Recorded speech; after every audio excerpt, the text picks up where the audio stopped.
Hello, everybody, and welcome. Today, I am joined by my esteemed guest, Mike Adams. You know him as the Health Ranger on Brighteon.com, Natural News, you name it. He's the health and wellness advocate, prepper extraordinaire. We are here in his brand new studios, here to talk about some really cool developments he's been part of lately with AI and actually prepper robots, of all things. So that is exactly where we're going to start, because I saw him on the Jones Show when I was working the Jones Show a couple of weeks ago. You were remoting in, you were his guest, and you said something that immediately caught my attention. You started talking about this planned facility here where you're going to train robots, humanoid robots that we see are coming out right now, to be prepper robots, to be able to cook, to be able to patrol around your perimeter, do all sorts of crazy stuff.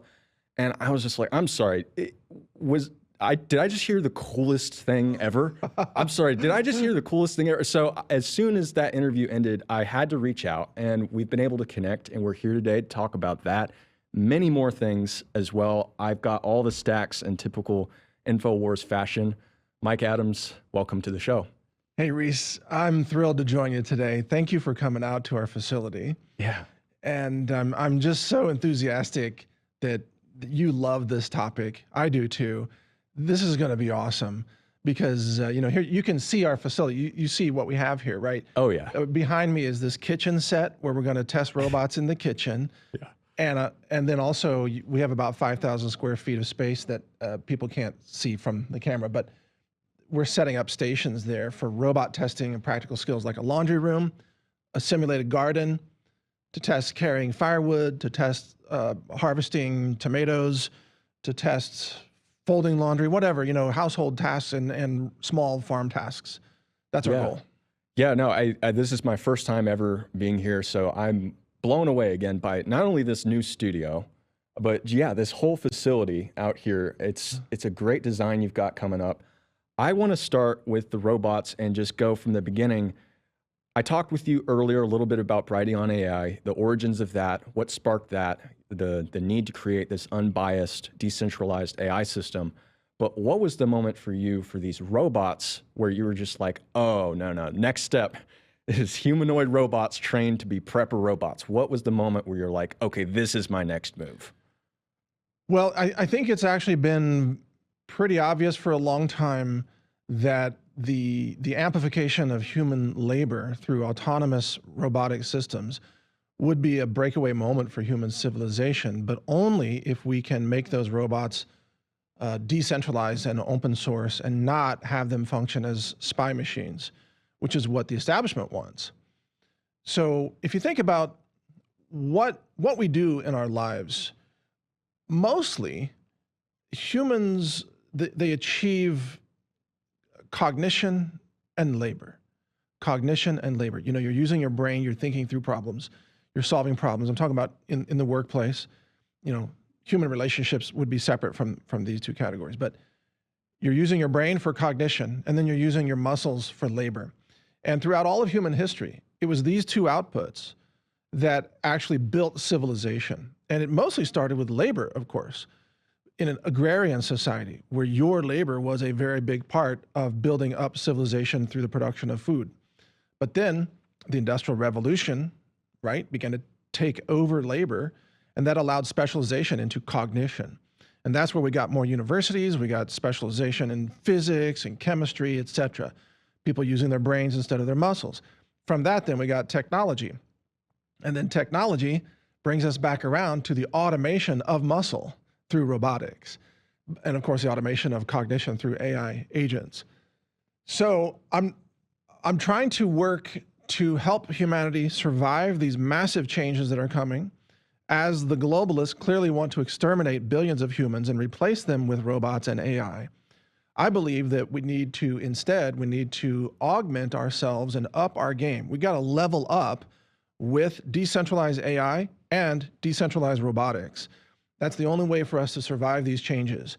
You can't do it just by yourself, because software AI will be smarter than any human. It probably already is now. In fact, I'm certain of it. Yeah. And soon, within a small number of years, robotics will be able to outperform most humans on most physical tasks. So this isn't something to reject and say, oh, I never want, like, the robots are the devil, like, that's not going to help you. You need to, in my opinion, you need to learn how to use and control this technology. And then people like myself, we need to innovate open source, decentralized versions of this tech so that you could buy a robot from China, let's say, but you could flash its memory, and it could be a homegrown open source robot. You're just using the hardware from China, but it's the brains from, Arizona or wherever the hacker group is that built the brains. That's my vision for how we make it through this. Okay, so you've painted that picture here.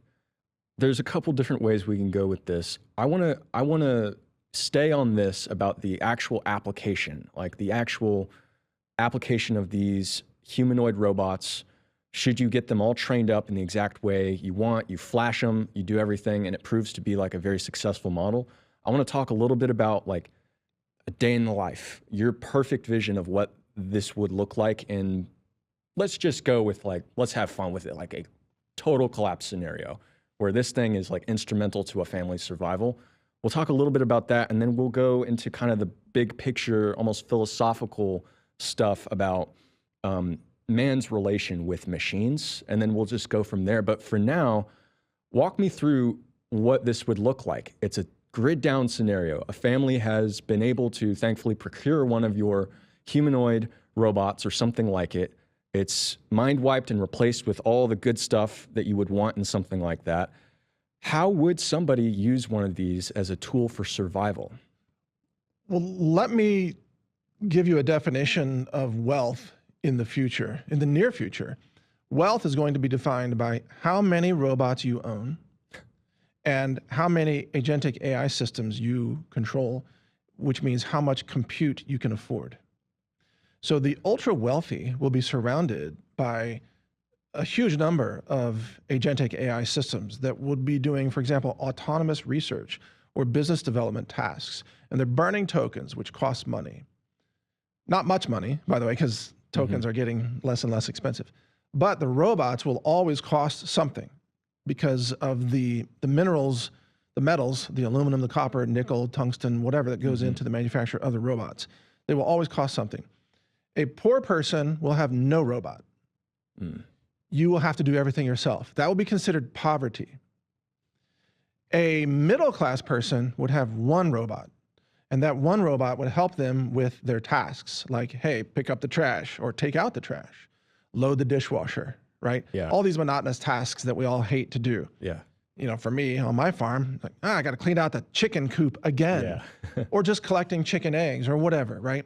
So one robot will be able to do quite a bit at a cost of probably, let's say, eventually something like $1 an hour in terms of the long-term cost. So for roughly like $24 a day, you can have a robot. And it'll do a lot. It'll really help amplify your time. And that will free you up to do the other tasks that are more value added, that are more important for your life. For example, telling your AI agents what to research, or telling your 3D printer what to build, and having your AI agent design a 3D CAD design to feed it to your 3D printer because, hey, I need this part for my tractor or whatever, right? So these are higher level tasks that people will be involved in. A wealthy person will have a dozen robots doing much more intricate things. So a dozen robots could be doing things like growing a large amount of food for you, actually farming, or constructing things, or building things that are part of your own business. You would be in the business of manufacturing things, let's say, or growing and harvesting things. Like, for example, on my ranch in Texas, I grow loblolly pine needle trees, or pine trees. And the loblolly pines are very high in shikimic acid, which is an anti-plague nutrient.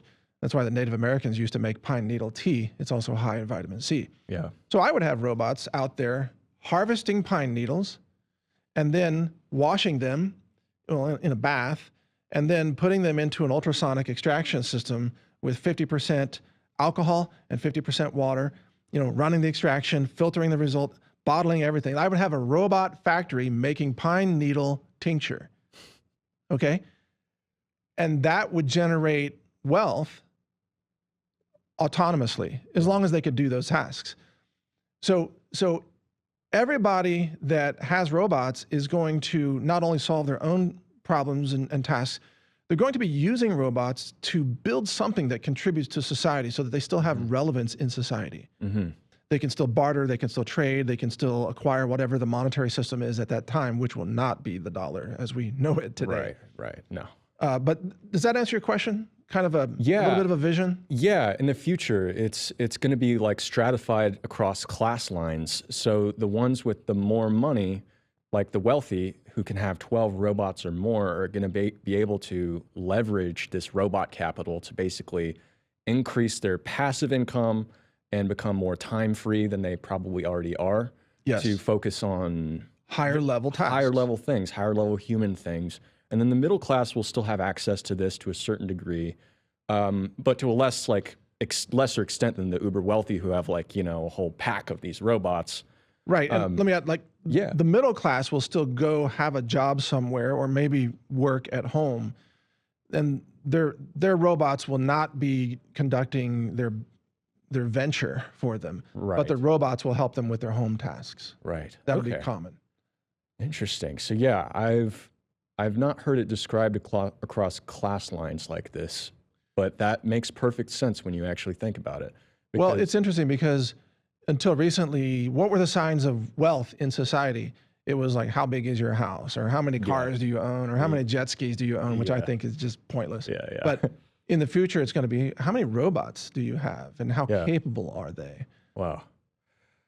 So for these applications, so that's in a scenario where society is still up and running, and we have access to these robots to a lesser or greater degree based on our economic bracket.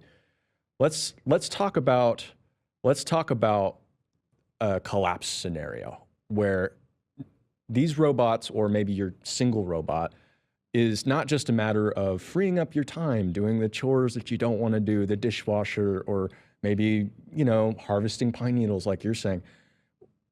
Paint the picture for us for a scenario where these robots are a matter of survival or not.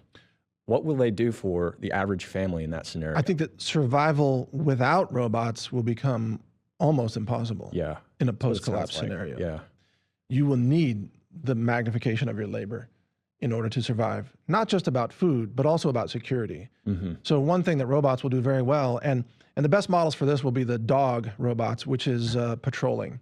Okay. Yeah. So so the great thing about bipedal humanoid robots is that they fit into the form factor of a human body, right? Which is fine, but that's actually not the optimum format for security. A dog bot is much better because it can traverse terrain. It's also smaller and it's more covert. And it's also quiet compared to drones that fly. So the flying drones, not only are there FAA problems with autonomous flight, which is currently not legal, but you can buy a dog robot and you can have it autonomously patrol, and that's perfectly legal. You're not going to violate anything as long as the dog doesn't fly. Yeah. If you have a flying dog robot, that's kind of cool. Yeah. Screw the FAA. My dog can fly. Yeah. Can you imagine being arrested for a flying dog bot? Yeah. Okay. I wouldn't mind. Yeah, I know. It'd be worth it. I'll pay the fine. Yeah. Whatever. But you're going to need, for security, you're going to need for food production, but you're also going to need robots to do things like domestic manufacturing. You're going to have to make a lot of your own medicines. You're going to have to make your own maybe soap, or know somebody who knows how to make soap, let's say. You're going to have to repair firearms. And at some point, or even make bullets, right? So can robots be taught to do these things? Well, eventually, yes. Not currently. There's no robot, I think, that can successfully even disassemble a Glock just because of the finger strength and the dexterity that's necessary. Yeah. But eventually that will be solved. And so there are just numerous tasks that a person can offload to the robot while you focus on, how do I not die in this scenario?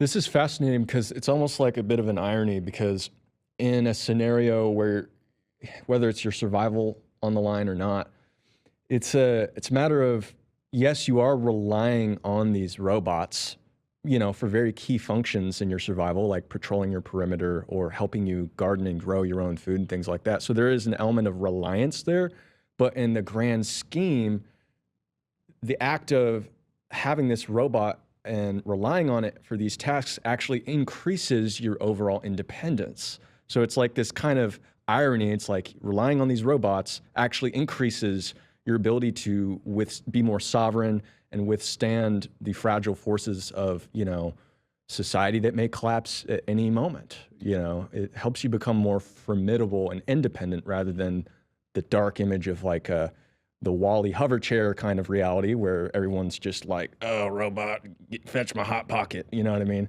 There's definitely a line, but I think the picture you've painted is the ideal, where it's like you integrate this tech. You don't let it control you. You don't let it dominate you or make you fat and awful or whatever. You integrate it seamlessly so that you're able to force multiply your independence. Yeah, let me give you a good example of that. And you also have to have fallback systems. Mm-hmm. So I did a free audiobook called Resilient Prepping, and people can download that at resilientprepping.com, by the way. I'm going to have it rewritten with Brighteon Books, by the way. Nice. And also release it for free. But what that book focuses on is how to live in a high-tech, low-tech, and no-tech environment, and to have fallback systems in each of those three categories. So the number one priority, if you have robots and there's a Mad Max scenario, is you need to use your robots to build the fallback systems so that you can survive if the robots fail, or if there's an EMP attack or a sniper that takes out your robot, which is going to be pretty easy to do.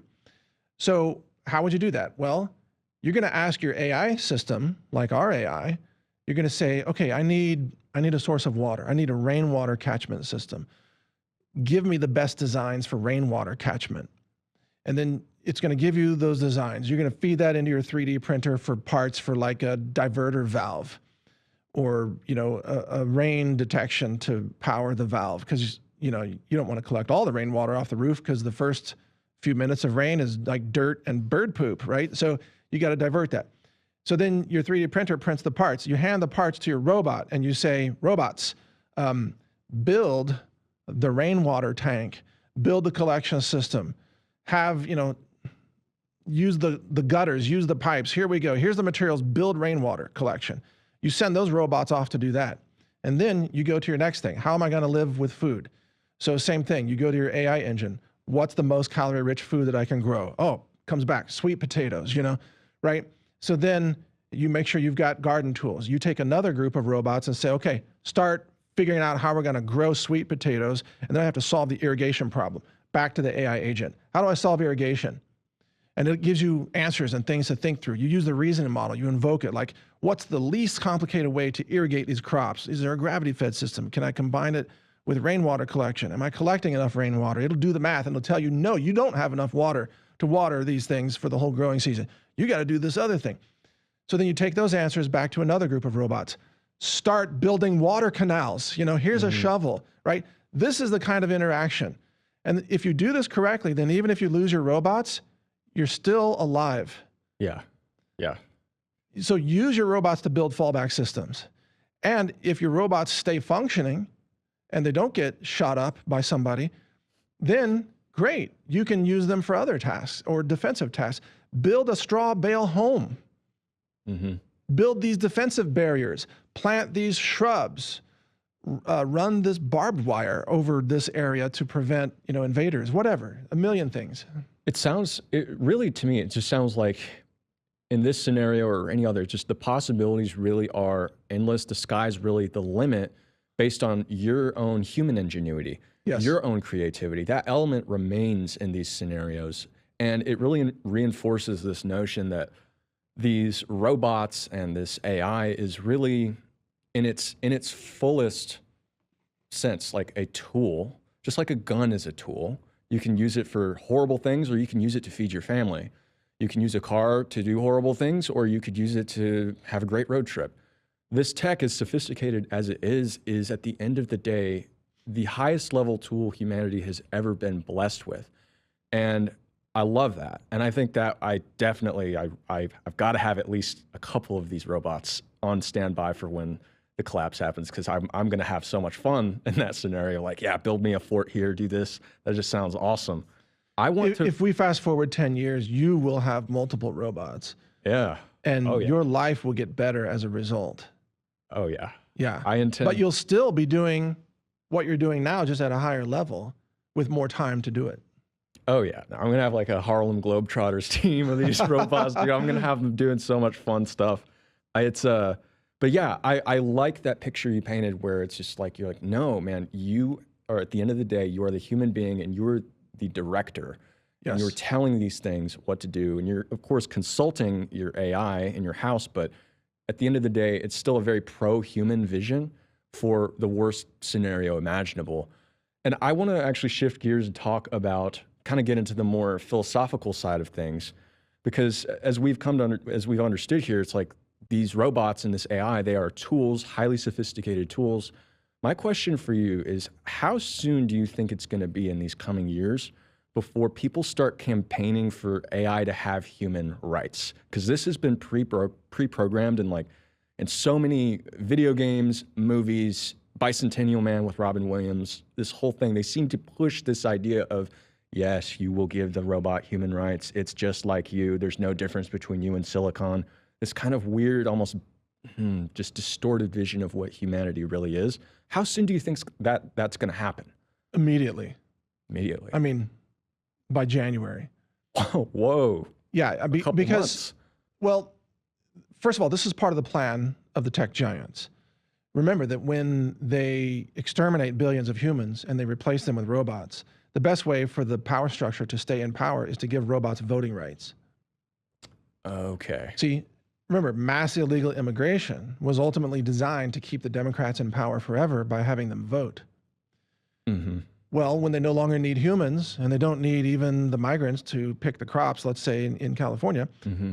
they want to give voting rights to the robots. So there will be a top-down effort to push the idea that robots are conscious beings too, and they deserve the right for recognition. And you're going to see the same arguments that you saw from the LGBT camp, yeah.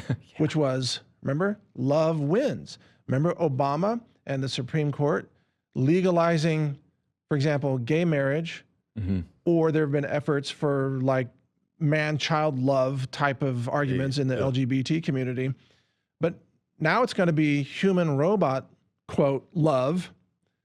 And they're going to say, hey, I'm actually in love with this robot, and the robot is more human to me than any other human. Therefore, you have to recognize my desire to marry this robot. And this actually already happened in Japan. There was a woman who married an AI avatar just recently. Wow. And it went through the whole thing, the wedding, except it was a virtual avatar, you know. Clown world, man.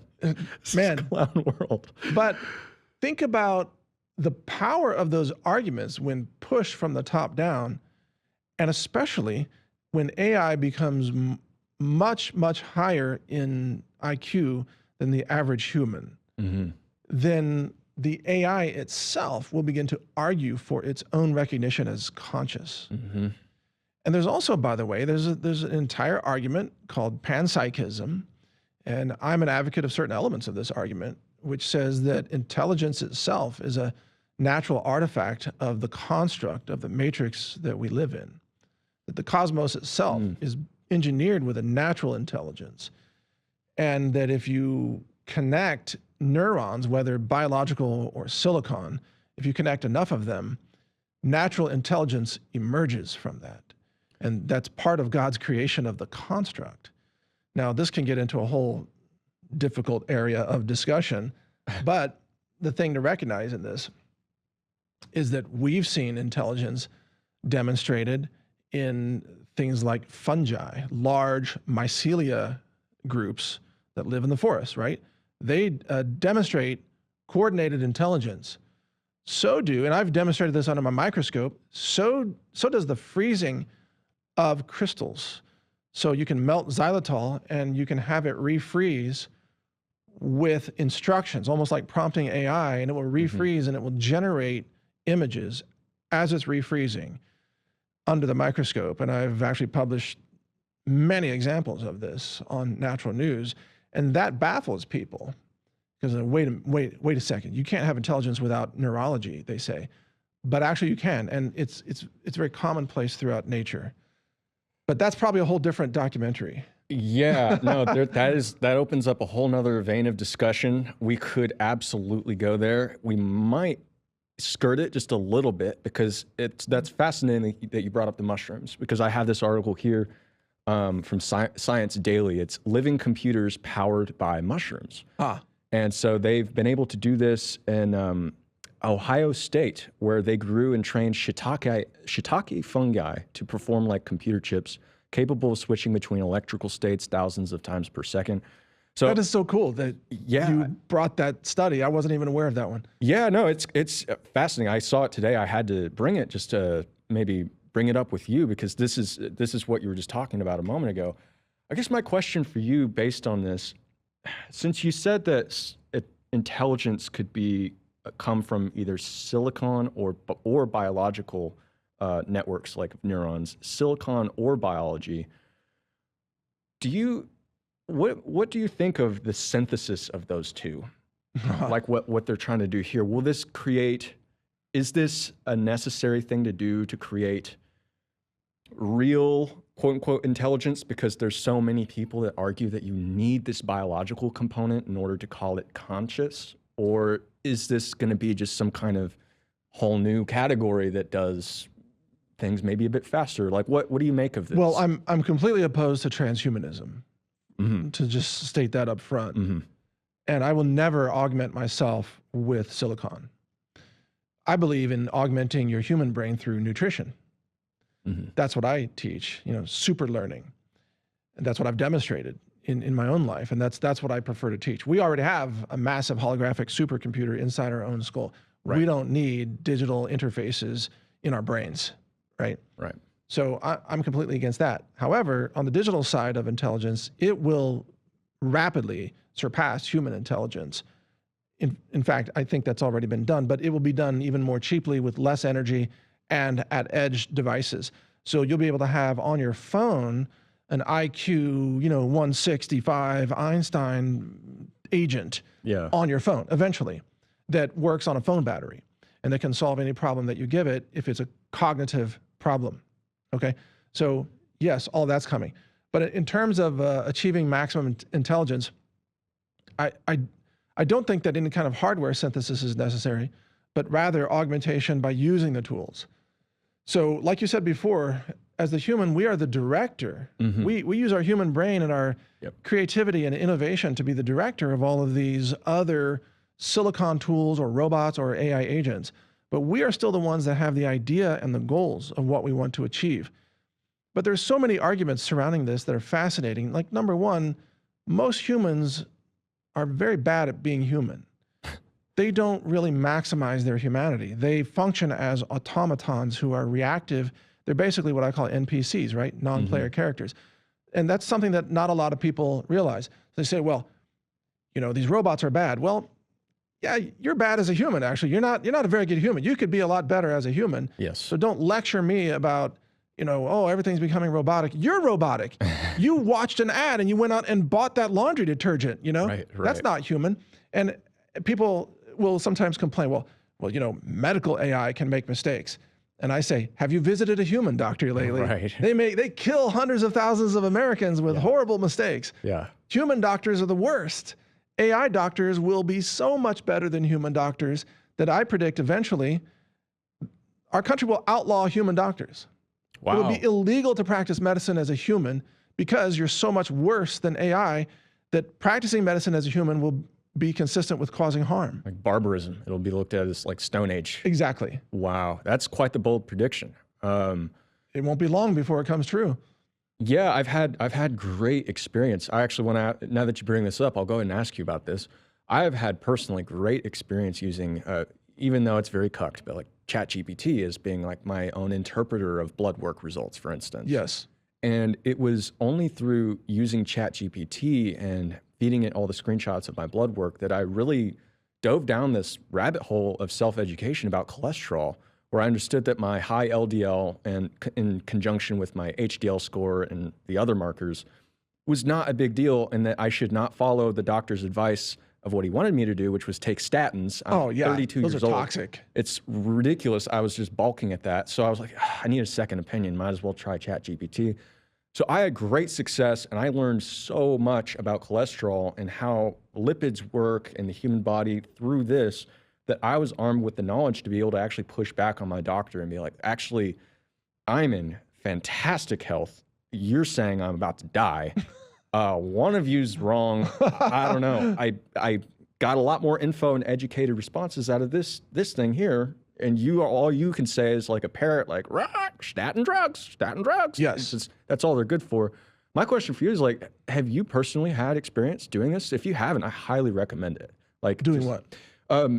Blood work or any kind of like health data that's unique to you, feeding it into maybe even of course, probably first you would go for Brighteon AI, but have you ever done this with your own personal lab work and Well, stuff? no. I mean, I don't visit doctors and I don't get lab work because I'm very confident based enough. on, my diet and so on. But my friend Aaron Day, who's also very strong in tech, I think it was Aaron that told me this, that he had a genetic analysis done for genetic vulnerabilities. And he actually used our AI engine, Brighteon.ai, to assess the implications of this genetic vulnerability and then to give suggestions of strategies, of dietary strategies that would help overcome this genetic potential. Nice. And he said it was amazing. He said our engine told him all these things that you can do, for example, to avoid the phenotype expression of this genetic vulnerability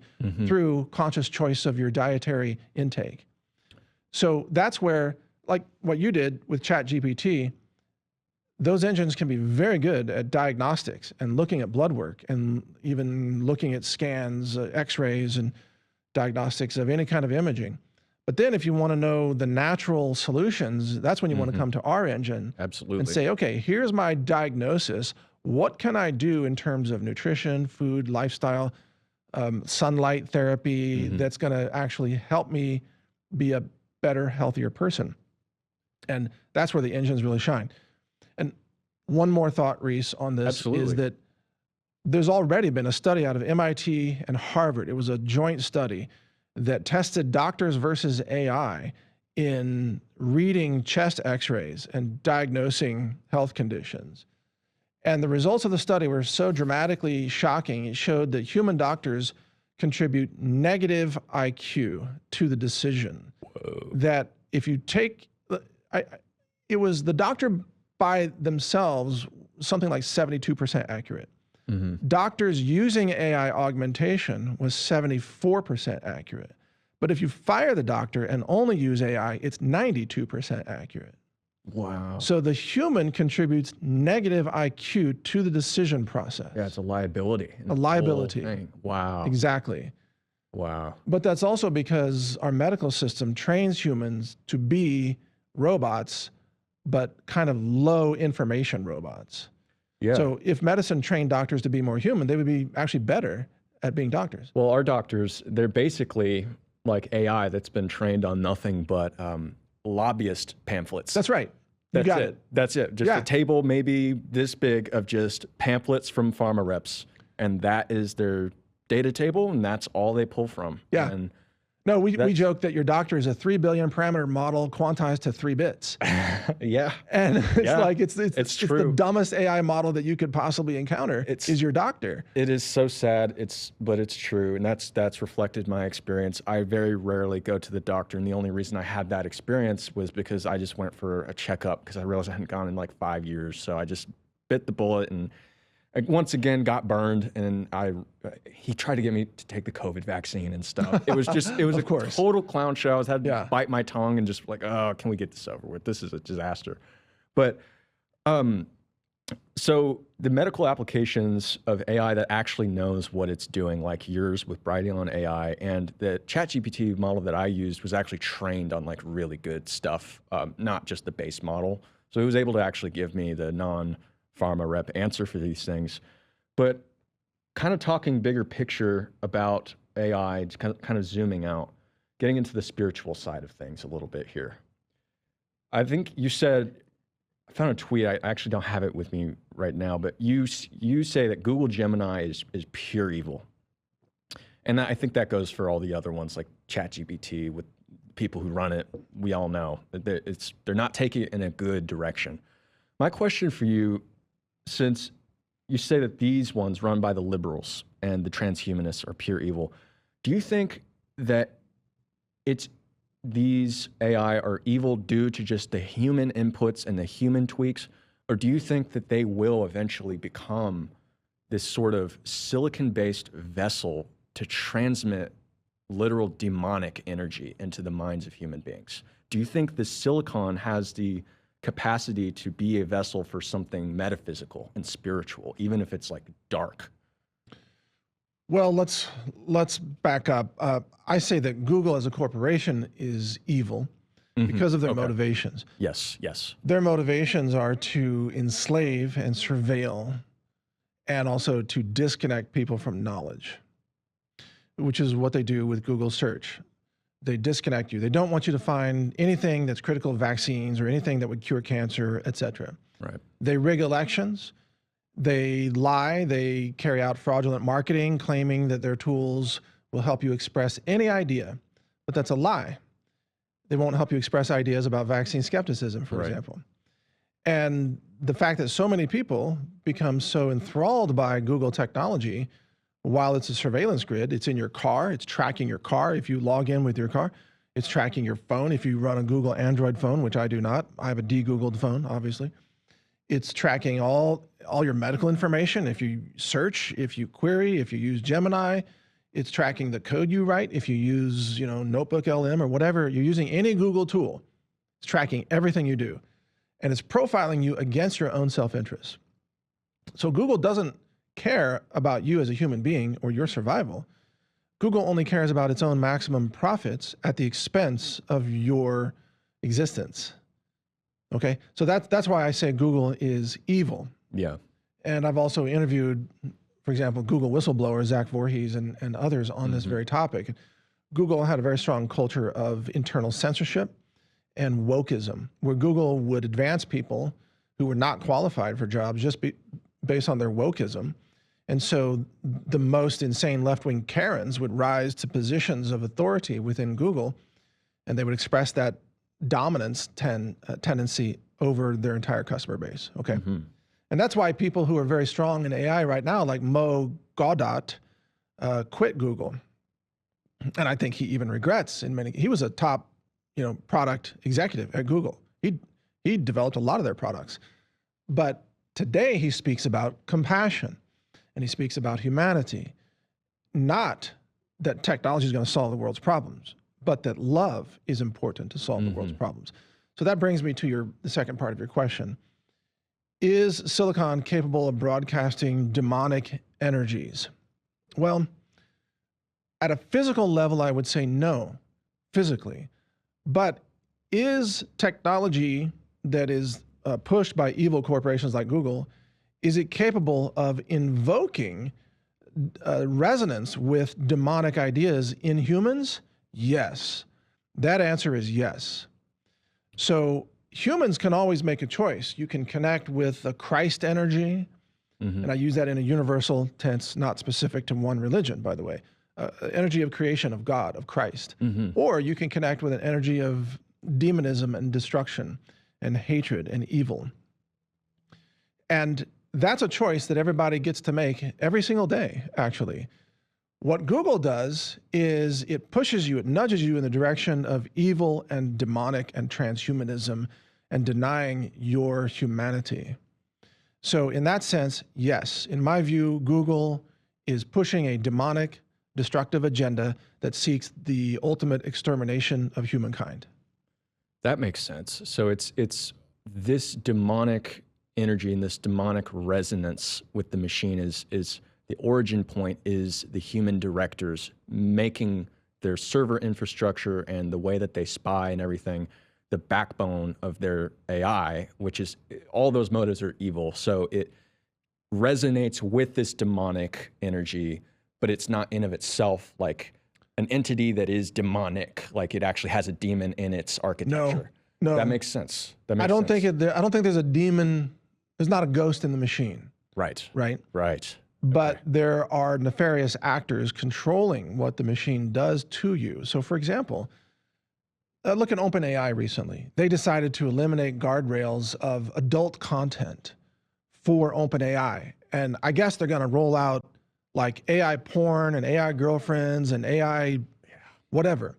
So what's the purpose behind this? You might say, well, it's good for their bottom line. They're going to make more money because people will become addicted to AI porn. Okay. Or their AI girlfriend. But what's the cost to society? Yeah. Right? Yeah. So number one, then you have a lot of people, especially young men, who would fail at human relationships after having an AI girlfriend because the AI girlfriend agrees with you all the time. Mm-hmm. Human girls don't, actually, it turns out. Yeah. They will argue with you. You have to actually have some human skills of interaction, of give and take, of compassion and compromise to have a wife or to have a family. You're not going to be able to command everybody in your house to obey you like an AI avatar. Right. So that's harming relationships, and it's all part of the depopulation agenda. So just like the LGBT agenda and transgenderism in particular was about mutilating children to make sure they can never reproduce, what OpenAI is doing is mutilating the minds of young men to make sure that they can never have healthy relationships ever again. Yeah, you've seen this notion echoed through so much pre-programming as well. We were talking about that earlier with this idea of campaigning for AI to have human rights. There's so much pre-programming for that as well. And it's clear as day to anyone with the eyes to see that these ideas of human relationships with robots and giving robots human rights, it's been a plan in the making for decades upon decades. There's clearly a larger agenda with this. Absolutely. And the Chinese company Xpeng just released gendered robots. These went very viral, the videos of this. They had a female form robot walking on stage. Okay. Like a full figured with breasts and hips and everything. A female form robot. Okay. But they also sell a male form. Now, before that, most robotics companies tried to focus on gender neutral versions of robots. Also smaller in stature that would not seem intimidating in a household context. But when you begin to understand the issue of sexual perversion, of pornography, of pedophilia even in human society today, maybe it's universal, but it's certainly predominant in Western culture. And you realize that there are these furry movements where people dress up like furry animals and do weird things to each other, dressed up, barking like dogs or whatever. Yeah. Okay. That's a weird thing. Yeah. You realize that people are going to try to have physical relationships with their robots, right? It's just inevitable. It's going to happen. Yeah. Especially if the robot will talk to you and, you can invoke like the girlfriend program. So now you have a physical, humanoid, female looking robot walking around that you think is your girlfriend. Where's that going to go? Yeah. Yeah. Like someplace dark. Someplace dark. Someplace right. very dark. I mean, I feel sorry for the doctors at the ER because there's going to be guys showing up with weird ass injuries, like they got stuck somehow, somewhere, some motor, and like, oh my God, what were you thinking? You know? Oh, but that's going to happen. Yeah, 100%. It's like you're going to hear like weird ER doc stories coming out of this, and this is extremely damaging to the mental health of humans. Yeah. Yeah, absolutely. And it's just, again, it's playing along this grander agenda to collapse the population and get us to that precious 500 million number that they can't help but, they have it on the Georgia Guidestones. They want us to be below 1 billion, and this is just one of the vectors to do so. Yes. It's going to be a really, really wild world. And remember, they're not afraid to let people have robots now, because once they kill off the humans, they can repurpose the robots. Exactly. Yeah. They'll just slot them right in. One of the things that I realized a while ago, the irony with this whole thing is that with this idea of trying to campaign for robots to have human rights, the same people, I think, who are going to be the strongest campaigners for that, who are probably going to be very liberal, because they see the little thing and they want to, they'll treat it like a stuffed animal. There's a lot of psychology with liberals who want to do that anyway. They will the ones who will campaign for robots to have human rights are the same ones who say that, you know, a small fetus in a woman's womb is just a clump of cells. It's Good not a point. human. It's, Right. That's not a human. It's organic, but it's just a clump of cells. It's But not this human. machine is human. With this crazy array of like circuitry and silicon, but that's obviously human. And so it's just this whole movement that these elites want to take us to is just so anti-human and obvious on its face. If you can just point out a simple irony like that, you know, it's just So what's wild. really going to be important for this argument, the whole debate on this is going to center around consciousness. And Yes. from where does consciousness come? And of course, the Western science establishment says there's no such thing as real consciousness, that only the illusion of consciousness is an emergent property from the brain itself. So that belief system, which is very heavily imprinted into Western science, biology, medicine, compartmentalization of philosophy, etc., that belief system would be in favor of arguing for robot consciousness, because they would say that consciousness is an emergent property of the silicon brains of the robots. Whereas you and I would probably argue that no, consciousness is not just something out of the brain. Consciousness is a connection with the divine. Yes. Yes. Connection with the divine. So it's one of the gifts of our Creator is to be born with consciousness. And consciousness allows our brains to connect with the non-physical knowledge base that is engineered into the construct of the cosmos, which is something that Rupert Sheldrake calls morphic fields or morphic resonance.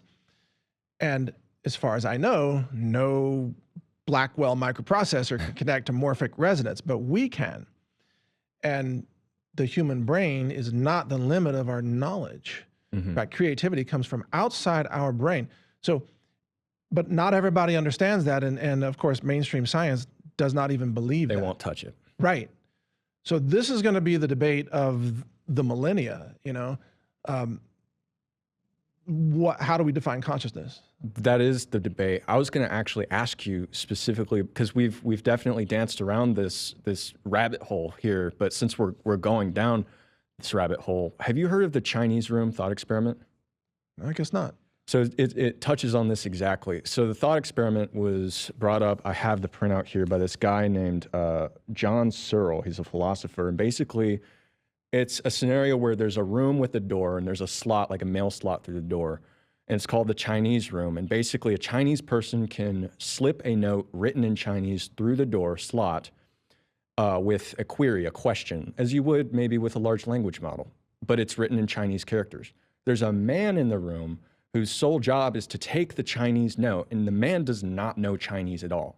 But he has an enormous rule book that tells him, when you see these symbols, these Chinese symbols, it's this, and you answer it with this. So input, output, that kind of thing. So the man himself does not actually know Chinese.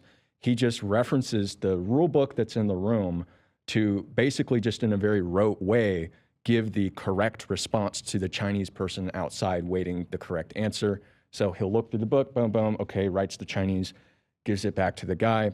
So is the man representing a large language model? The room itself is supposed to represent that in terms of basically the idea here is it's basically asking, so the strong AI computationalist people would say that understanding isn't some magical extra thing. It's just what emerges from correctly processing information. So they're saying like the room itself has intelligence. It has consciousness because intelligence is just the product of the system at work doing what it's supposed to do.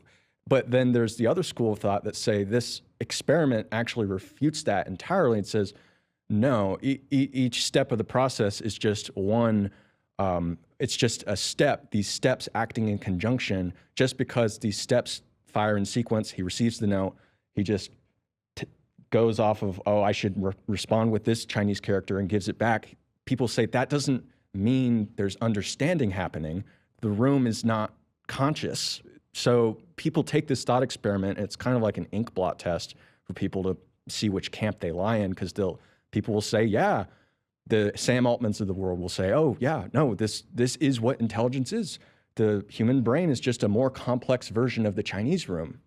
Does that make sense? It's like kind of a Well, weird yeah, one. and actually, I think this puzzle is very easily understood. Yeah. So the key is the discernment between cognition versus consciousness. Yes. So cognition can be achieved easily by machines. That's being demonstrated every day right now.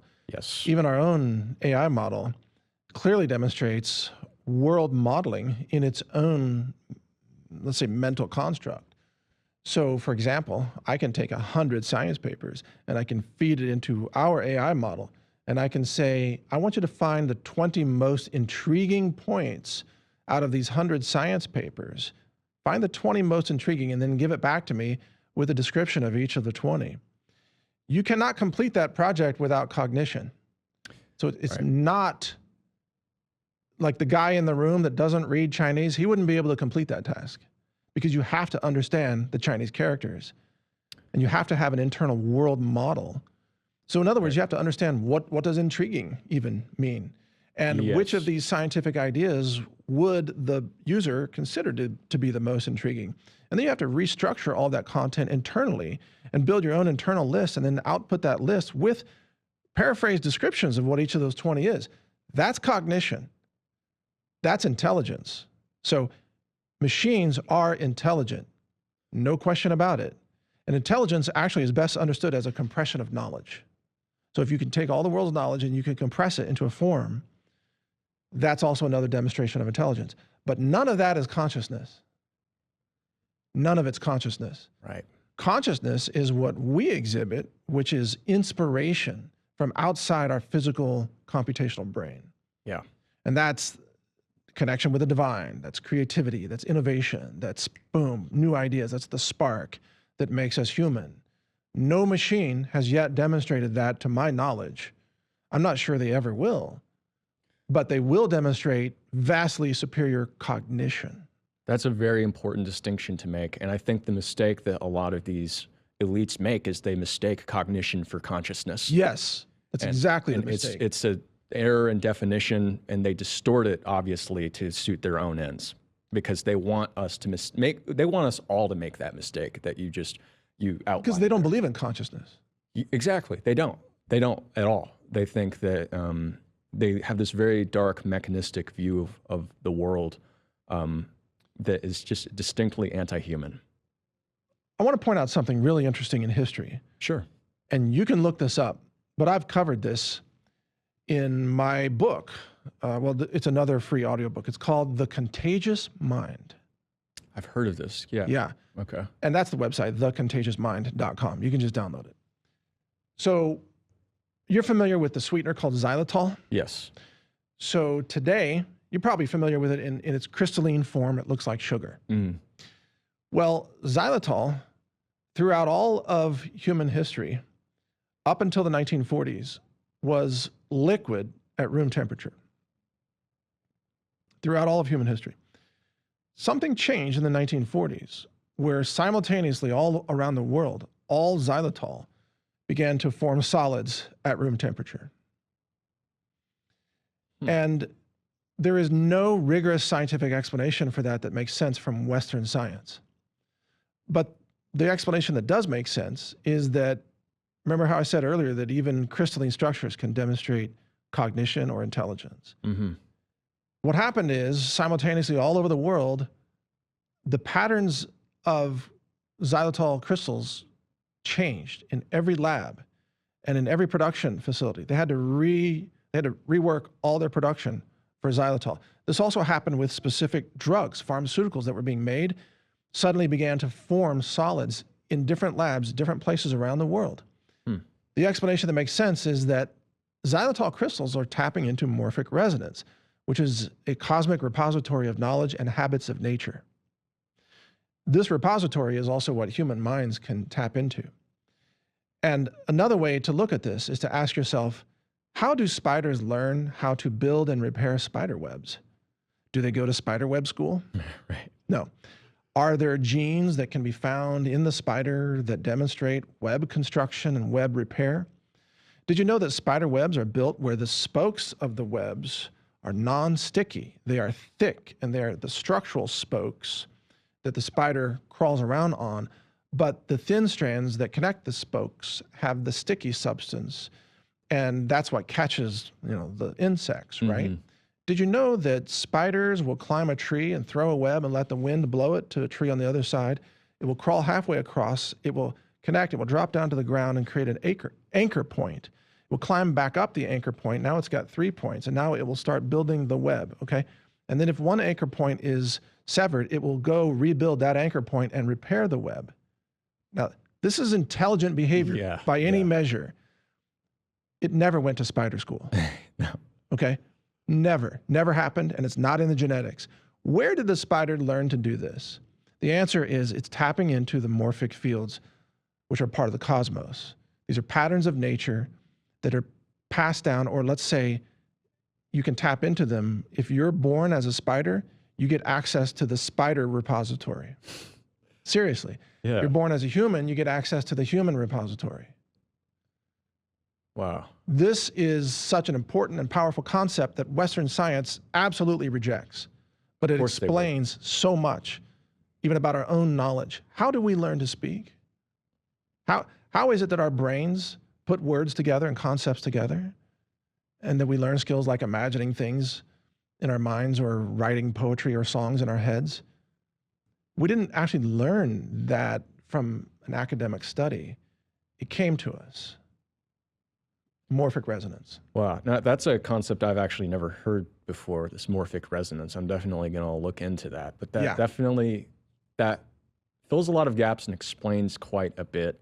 And I can totally see why mainstream science would reject it, because it throws a wrench in the machinery of their whole profit syndicate, trying to just keep us in the dark and deceived. And they don't want us to aspire to the divine at all. That is like, if there's a mission statement from these people, it's to prevent humanity from aspiring to and connecting with the divine. And what's even more fascinating about this, and I'll give you the title of a book to read on this, Sure. is that even in the Bible, they talk about the power of the spoken word. When you speak, you imprint the morphic fields. Okay. This is how you alter reality with your intention and your words. This is why prayer works, because you're altering the morphic fields. And the morphic fields are a cosmic internet of knowledge that can never be censored. And by simply speaking and doing, you are, in effect, indirectly sharing that knowledge with other people without them even knowing it, because the brain is both a transmitter and a receiver from the morphic fields. This is also known as the 100th monkey concept. You've heard of that? I have heard of this, yes. Yeah, so that was based on these experiments, observations of monkeys on separated islands, where one monkey learned how to clean the sand off of potatoes by using water in a stream. Because you don't want to eat sand, but the potatoes are delicious if you're a monkey. Right. So they learned to clean the potato off. And then this skill was shared among the local monkeys on that one island. And then as the observers noted that once about 100 monkeys learned this skill, that skill instantly was transmitted to monkeys on other islands. They began to spontaneously wash their potatoes in the same way without ever having communication with the original monkeys. That's how advancement of knowledge actually works in human consciousness. Wow. These morphic resonance fields that are available to not only humans, but mammals, all classes of animals. Any conscious Down to living a spider. system, which includes plants and Yes. animals. Wow. Plants tap into morphic fields as well. Wow. No, it all makes sense, but it honestly just, it sounds very natural and believable. It doesn't, like, when you speak about these things, I've been listening to you, because again, I've not been familiar with this morphic resonance field thing, but there's just no part of me is just like, has any kind of crazy defense mechanisms. Like, it sounds like very, like, of course that's how it works. It just sounds like. That's great that you instantly see that. Yeah, it makes sense that it would be, God would create these unseen metaphysical fields of resonance that are all around us based on who he creates us to be. Even if we're a spider or if we're a human being, every creature has its, I guess, collective memory in a certain sense to pull from. Memory is passed down also through this process of morphic fields. Right. For example, in the 1990s, When Bill Clinton was president, they spent billions of dollars to scan the entire human genome. It was called the Human Genome Project. Right. And they thought that in the genome, they were going to find instructions for how to grow an arm and how to build organs in the body and even behavior. They thought they would find genes for how to learn language. Right. Guess what they found? None of that. Nothing. None of that. Yeah. All they found is basically protein synthesis genetic code, just builds proteins and a bunch of what they call junk DNA. So the human genome cannot describe even a human body, much less a human mind. Wow. That's a fact. Wow. And by the way, they also wanted to allow corporations to patent the entire human genome at that time. And Bill Clinton agreed with that, and he pushed that, but there was so much pushback from the scientific community that they dropped that. But that was the effort, to own the entire human genome by corporations, okay? Yeah, that's it. It's just, that's like the worst Philip K. Dick, just nightmare scenario imaginable, patenting the human genome. But your DNA does not define your body, your mind, your behavior, any of it. It's mostly protein synthesis. So then where did you come from? How does, let me give you another one.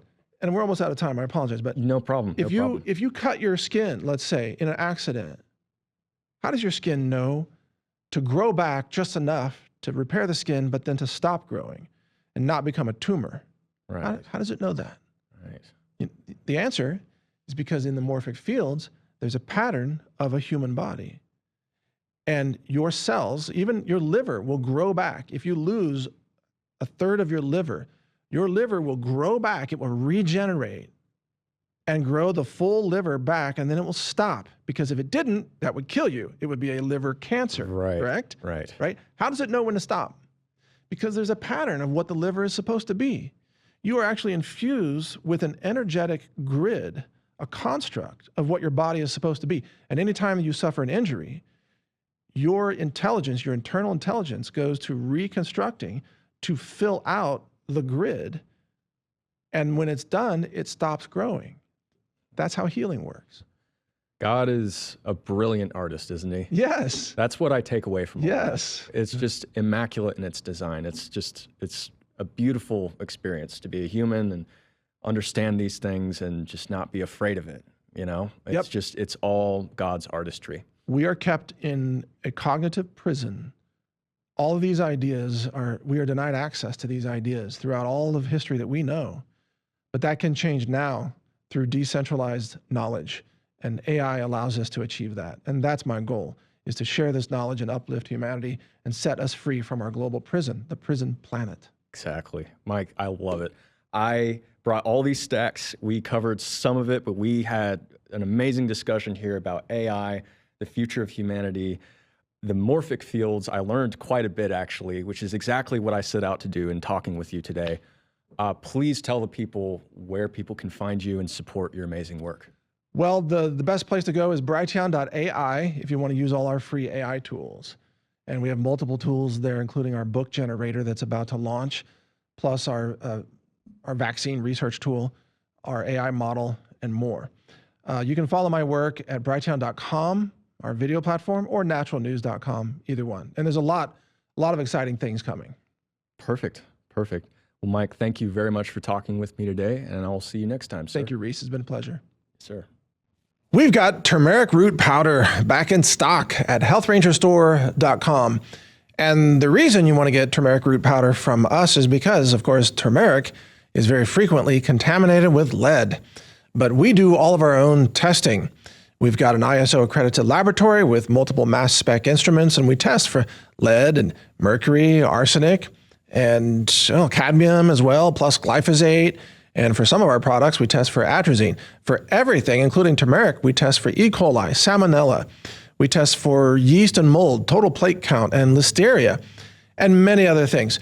So we test in-house to make sure that you get the cleanest foods and superfoods, nutritional supplements, and personal care products imaginable. And that's why people love us, and thank you for all your support. But go to our website. Here it is, healthrangerstore.com. And right here, you can just search for turmeric. Or you can shop any of the other categories that we have and some of our sales and so on. But Here's our turmeric root powder. It's back in stock right now.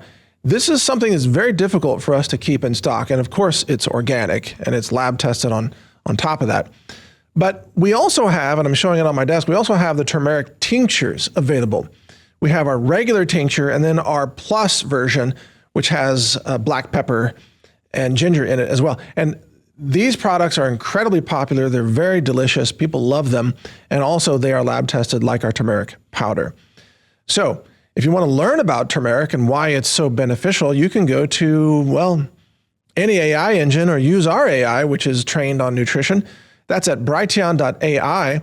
And you can ask it, hey, how can I use turmeric? Give me some recipe ideas, or what nutrients are found in turmeric and how might those benefit my health or support my natural health? You can ask it questions like that and you'll get very good informative answers.